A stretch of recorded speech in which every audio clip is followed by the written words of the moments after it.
স্বাগতম মহাগ্রন্থ আল কোরআনের ধারাবাহিক তাফসিরে। আজকে ইনশাআল্লাহ আমরা পবিত্র কোরআনের সূরা আনআমের 51 নম্বর আয়াত নিয়ে আলোচনা করব। এই আয়াতে মহান আল্লাহ রাব্বুল আলামিন বলেন, وَأَنذِرْ بِهِ الَّذِينَ يَخَافُونَ أَن يُحْشَرُوا إِلَى رَبِّهِمْ لَيْسَ لَهُم مِّن دُونِهِ وَلِيٌّ وَلَا شَفِيعٌ لَعَلَّهُمْ يَتَّقُونَ। হে মুহাম্মদ সাল্লাল্লাহু আলাইহি সাল্লাম, তুমি সেই কিতাবের মাধ্যমে সেসব লোককে পরকালের আযাবের ব্যাপারে সতর্ক করে দাও যারা এই ভয় করে যে তাদেরকে একদিন তাদের মালিকের সামনে একত্র করা হবে। সেদিন তাদের জন্য তিনি ছাড়া কোনো সাহায্যকারী বন্ধু কিংবা কোনো সুপারিশকারী থাকবে না। আশা করা যায় এতে করে তারা সাবধান হবে। আলহামদুলিল্লাহ, চমৎকার একটি আয়াত।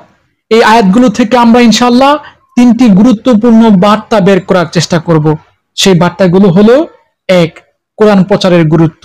আমাদের আলোচ্য আয়াতে আল্লাহ রাব্বুল আলামিন তার রাসূল সাল্লাল্লাহু আলাইহি ওয়াসাল্লামকে নির্দেশ দিয়েছেন মানুষের সামনে কোরআনের সত্য তুলে ধরতে, কোরআনের মাধ্যমে মানুষকে সতর্ক করতে, কোরআনের মাধ্যমে মানুষকে ভয় প্রদর্শন করতে। এই কোরআনই হলো হেদায়েতের একমাত্র আলো। আর যদি আমরা সমাজকে অন্ধকার থেকে আলোর পথে আনতে চাই, তবে ইনশাআল্লাহ কোরআনের দাওয়াত ছাড়া আর কোনো বিকল্প নাই। তাই দাওয়াতের প্রথম দায়িত্ব হলো মানুষকে আখিরাতের ভয় এবং আল্লাহর সাক্ষাতের কথা বেশি বেশি মনে করানো। এরপর আলোচ্য আয়াতের দ্বিতীয় শিক্ষা হলো কিয়ামতের মাঠে কারো শাফায়েত, কারো সুপারিশ কাজে আসবে না, কেউ কারো উপকার করতে পারবে না। কিয়ামতের দিন প্রত্যেকে একা দাঁড়াবে, কারো বন্ধু, আত্মীয়, পীর, ফকির কোনো উপকারে আসবে না। তবে আল্লাহ রাব্বুল আলামিন যেহেতু পরম করুণাময় অসীম দয়ালু, তিনি দয়ার আধার, তাই তিনি কিয়ামতের মাঠে অনেকটা কঠোর হলেও তার দয়ার চাদরটি গুটিয়ে নেবেন না। তিনি তার প্রিয় রাসূল হযরত মুহাম্মদ সাল্লাল্লাহু আলাইহি সাল্লামকে বিশেষ অনুমতি দেবেন কিছু গুনাহগার ঈমানদার বান্দাদেরকে শাফায়াত করতে। এ বিষয়ে আল্লাহ রাব্বুল আলামিন সূরা বাকারার 255 এবং সূরা তোহার 109 নম্বর আয়াতে বলেছেন, সেদিন কোনো সুপারিশকারী কোনো কাজে আসবে না, তবে কেবল তারই সুপারিশ কার্যকর হবে যার অনুমতি দেবে মহান রহমান আল্লাহ রাব্বুল আলামিন এবং যার কথা তিনি গ্রহণ করবেন।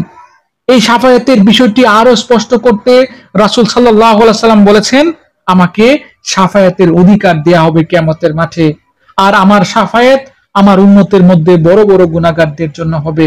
সহিহ মুসলিম কিতাবুল ঈমান হাদিস নম্বর 193। তবে আরেকটি বিষয় খুব ভালোভাবে মনে রাখতে হবে, গুনাহগার বান্দাদের হয়তো আল্লাহ রাসূল শাফায়াত করতে পারেন, অথবা কোনো প্রিয় মানুষ যে আল্লাহ রাব্বুল আলামিনের অনেক কাছে ছিলেন, তিনি হয়তো শাফায়াতের সুপারিশ করতে পারেন। তবে এই আশায় গুনাহে লিপ্ত হওয়া যাবে না, কারণ যদি আল্লাহ আপনার প্রতি রাগান্বিত হয়ে যান, তবে কোনো শাফায়াতে আপনাকে রক্ষা করতে পারবে না।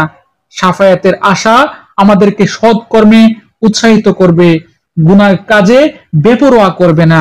তাই আসুন আমরা সবাই আল্লাহর সন্তুষ্টির জন্য তাকওয়া অবলম্বন করি, গুনাহ থেকে বেঁচে থাকি, আর কোরআন সুন্নাহ আঁকড়ে ধরি, যাতে করে আমরা আল্লাহর রহমত এবং তার রাসূলের শাফায়াতের যোগ্য হতে পারি, আল্লাহর দয়ার অনুগ্রহের পাত্র হতে পারি।